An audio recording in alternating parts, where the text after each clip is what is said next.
I'm Gerard Vashon, and today I'm going to show you how to make some tones with Toneforge Jason Richardson.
Now that we've heard the track, let's go ahead, listen to the DI, and start crafting some tones.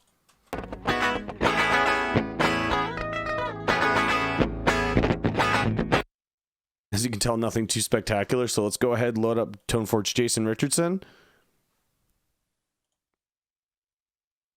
And as you can see here, we've got your normal amp controls, your low end, your mid, your treble, presence, and we've got this cool clarity and range knob. And the biggest thing that you might be noticing is there's no gain control, but that's actually right here. Your input knob's also going to double as your gain control.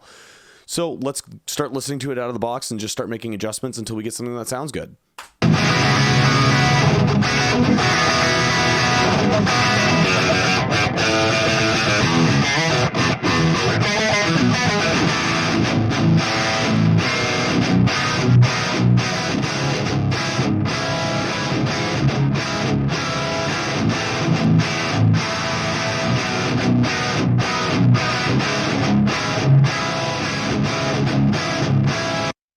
That's starting to sound good to me. One thing I know is this guitar's pretty low output, so I'm going to boost the input on this a bit just to get a little bit more girth to it. Now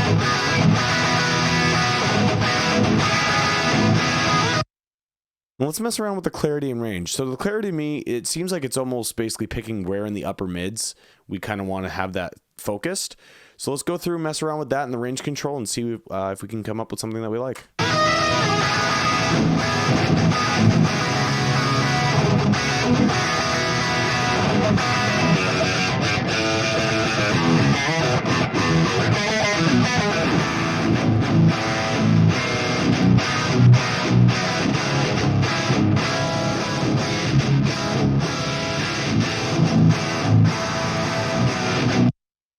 I'm actually really liking it in its factory position, so I'm just going to keep it as is. Next, let's go through, see if we can find a cab that we like. I already am really digging this one, but let's just go ahead and give a quick listen to all the other options.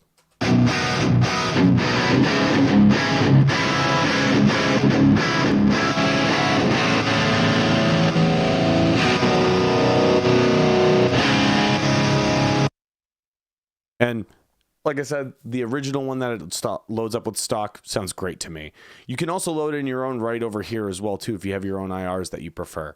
But for now, we're just going to stick with the factory one. We're not going to mess with any of the effects on this because it does have delay, lo-fi, and reverb. For this track, at least this rhythm track, we're not going to really need that. But what we will go ahead and use is the EQ. So this EQ is actually extremely powerful, and I really love using it when I use this plugin. So let's go ahead and move some knobs around, tighten up the tone as much as we can.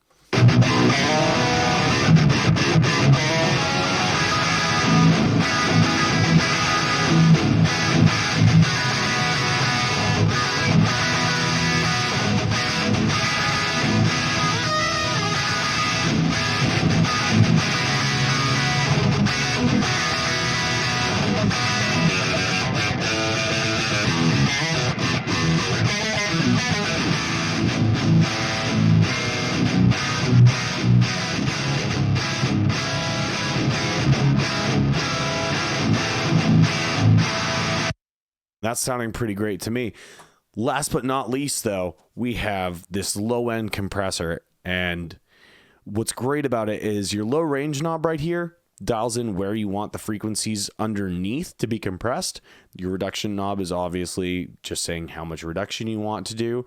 Then you've got your standard controls like a threshold and output. So let's dial that in on those palm muted parts and really see if we can get this to be a really super tight tone.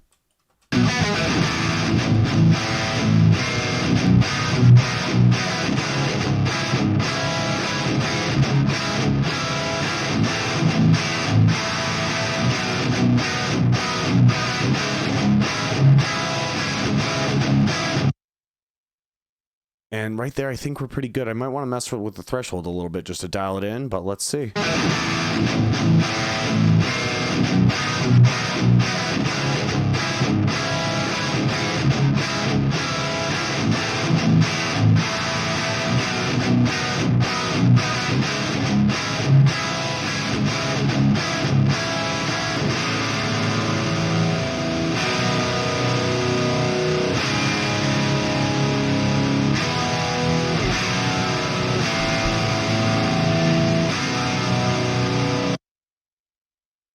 And that sounds pretty great to me. Let's listen to it in context.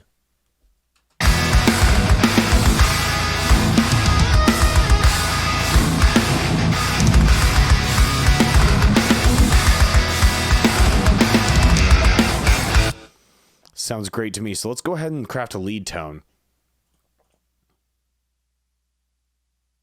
So I'm going to go ahead, put everything back to factory settings, except now I'm going to put it to lead.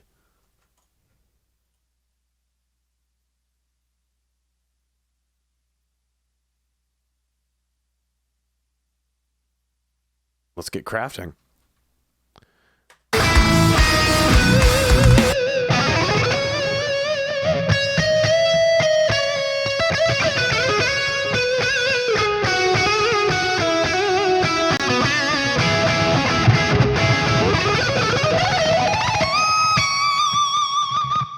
And the edge control to me does a couple things. A, I feel like it really accentuates your pick attack. And it also, once again, adds just a little bit of edge to the sound, getting it to cut through your mix a lot.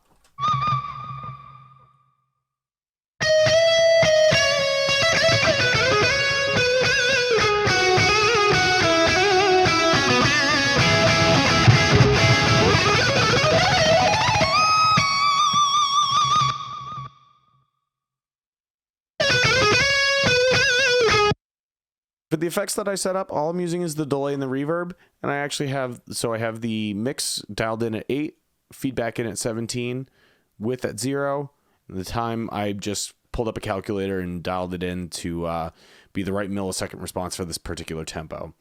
And then for the reverb, put the mix to 12, pre-delay at 0, and size at 44. Now let's dial in the EQ on this and really get it to where it's going to jump out and really stand on its own.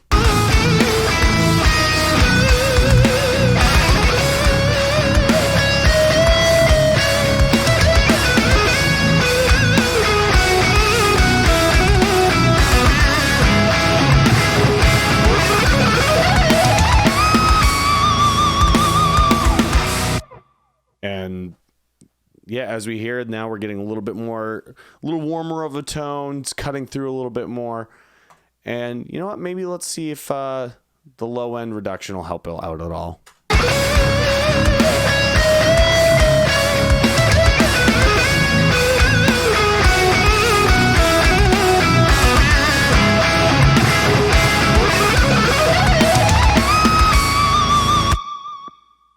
Yeah, clearing up a little bit of that low end, it's really helping me push it forward.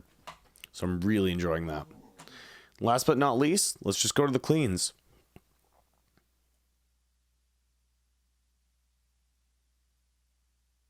For the clean, I actually kept everything at factory settings for the most part, except for the shimmer knob right here. Obviously, we all know what low and high do, but the shimmer knob on this kind of acts as both a compressor before it hits the amp, at least in my ears, and also adds some top end and really adds a plucky kind of character to it.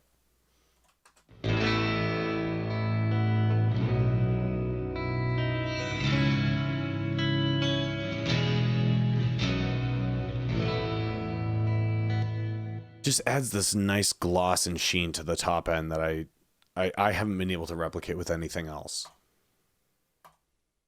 Then kind of same as before for the settings for the delay and the reverb. The only really big difference is the mix on the reverb and the size. I have the mix dialed in at 52 because I really wanted to drown it out, make it feel nice and wet. And then the size I have at 76, I just wanted it to sound bigger and a little bit more atmospheric.